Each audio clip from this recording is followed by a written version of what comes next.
This bad habit keeps your home cluttered and messy. And so does this. I used to make this mistake all the time, and I bet that you do too.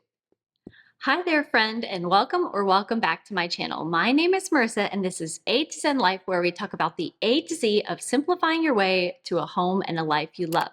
So if that sounds like your jam, be sure and give this video a like and subscribe to my channel. And in today's video, we're diving into 10 bad habits that might be keeping your home cluttered and messy. Starting with number 1 on this list, which is falling into the shiny object syndrome trap. I've done it, you've done it, we've all done it.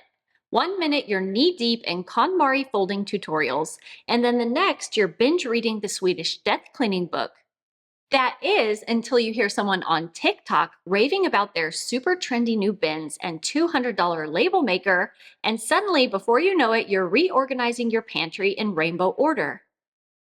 Here's the problem. All of those things can be great tools, but the only decluttering method that's going to work is the one that you stick with. So instead of bouncing from one method or trend to the next, focus on taking consistent, meaningful action. Even if it's only 10 to 15 minutes a day, consistent action is what's going to make the biggest difference happen in your home. Bad habit number 2 on this list is chronic indecisiveness and procrastination. I actually happened upon a research paper about this the other day, and I wanted to read you a quote that stood out to me in this article.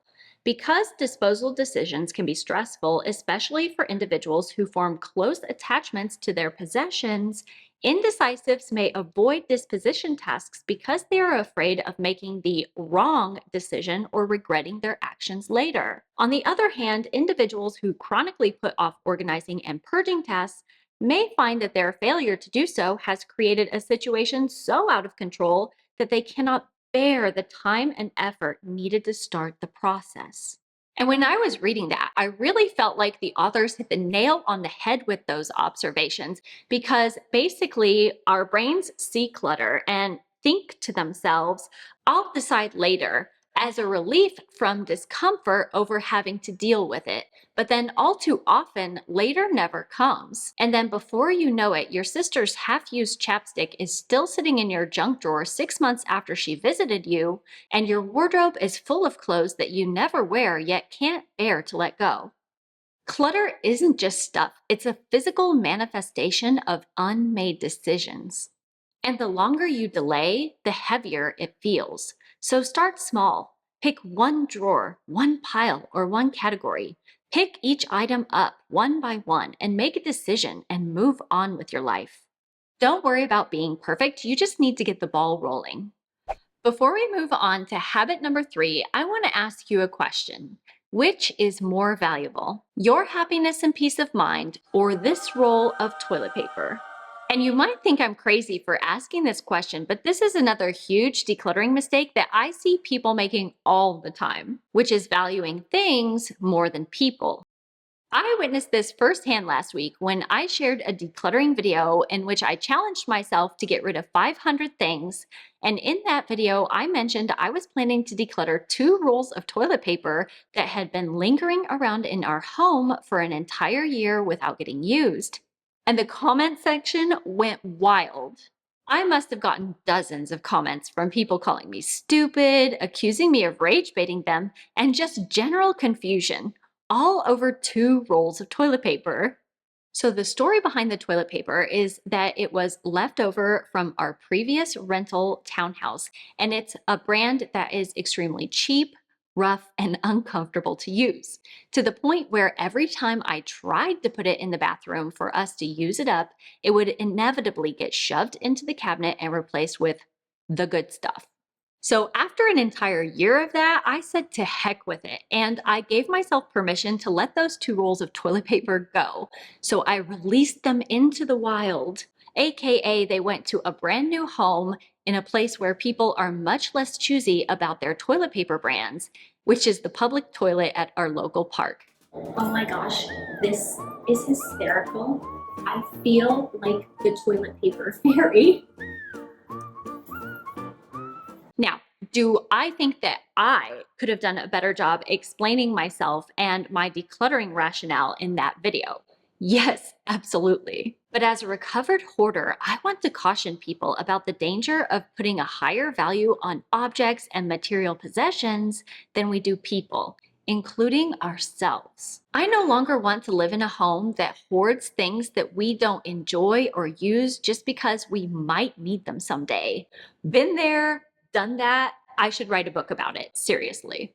Nowadays, I value my own peace of mind and the space and energy in our home far more than I value two sad rolls of toilet paper.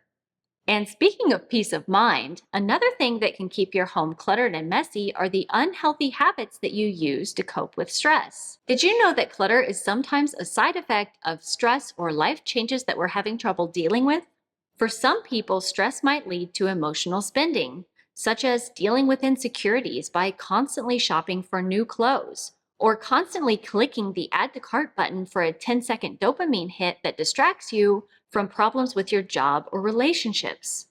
And for others, like myself from the past, it looks like holding on to everything after a major loss because letting go would feel like losing that loved one all over again. All of us cope with stress in different ways, but if our coping mechanisms become toxic, our physical, mental, and emotional clutter piles grow while our peace of mind shrinks. Finding healthy ways to cope with my stress has been an absolute game changer in helping me keep my home and my mind clutter free.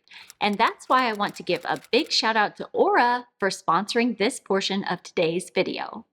Aura is an all-in-one mindfulness and sleep app that's used by over 8 million people around the world. And one of the things I love most about Aura is the wide range of tools that it provides that allow us to better handle our stress, such as soothing meditations, sleep tracks, therapy and life coaching, and even CBT and hypnosis, all in one place. And it's not a one-size-fits-all app either. Just like the best clothes in your wardrobe are probably the ones that fit your body well, Aura learns what works best for you and gives you personalized recommendations based on your usage and needs so that you can actually feel better faster. Right now, the first 500 people to sign up using the special link below will get a free trial of Aura plus 25% off. So if you're ready to start simplifying your home and life from the inside out, be sure and click the link in the description box or pinned comment below. And thanks again to Aura for sponsoring today's video. Next up, we have the habit of chasing your fantasy self instead of living in reality. We all have our own personal fantasy self and sometimes multiple versions of a fantasy self. Maybe she bakes sourdough bread every weekend. Maybe she trains for marathons, or perhaps she always wears stylish outfits with the perfect accessories.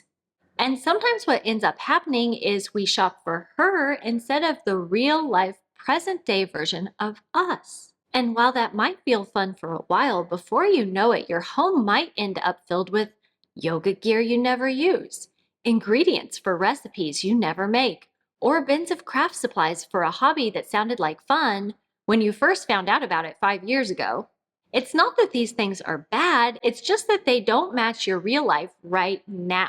So instead of chasing who you think you should be, make it a habit to shop for and keep things in your home that support who you actually are right now. Next up is a bad habit that I used to struggle with a lot, which is that I would put things down instead of putting them away. This habit might seem harmless when you just drop your bag on the chair or leave the mail on your countertop after bringing it inside, but those little choices sure do add up fast, and then before you know it, every flat surface becomes a dumping ground. After realizing this, I now live by the simple mantra, don't put it down, put it away. It just takes a few extra seconds here and there, but it saves you hours of cleanup later and keeps clutter from creeping in where it doesn't belong. So get into the habit of putting things away where they belong once you're done using them, and your future self will be thanking you. Next up, let's talk about a habit that so many women, including myself, often fall into, which is the habit of doing everything ourselves. Sometimes it just feels easier to handle things ourselves versus trying to have to explain to other people what we want. So we clean up, manage the schedules, restock the toilet paper, and handle all those little invisible mundane tasks that keep our household running smoothly. But here's the thing, research shows that women carry over 70% of the mental load at home, even when both partners work full time.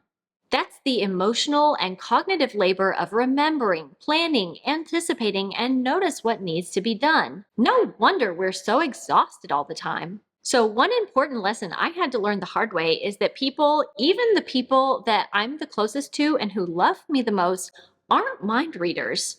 And if we want help, we have to ask for it. Set clear expectations, assign tasks, and let go of the idea that everything has to be done your way or all by you. A clutter-free home shouldn't fall on just one person. It's a team effort and it works best when everyone pitches in. Number 8 on this list is failing to give everything its own home.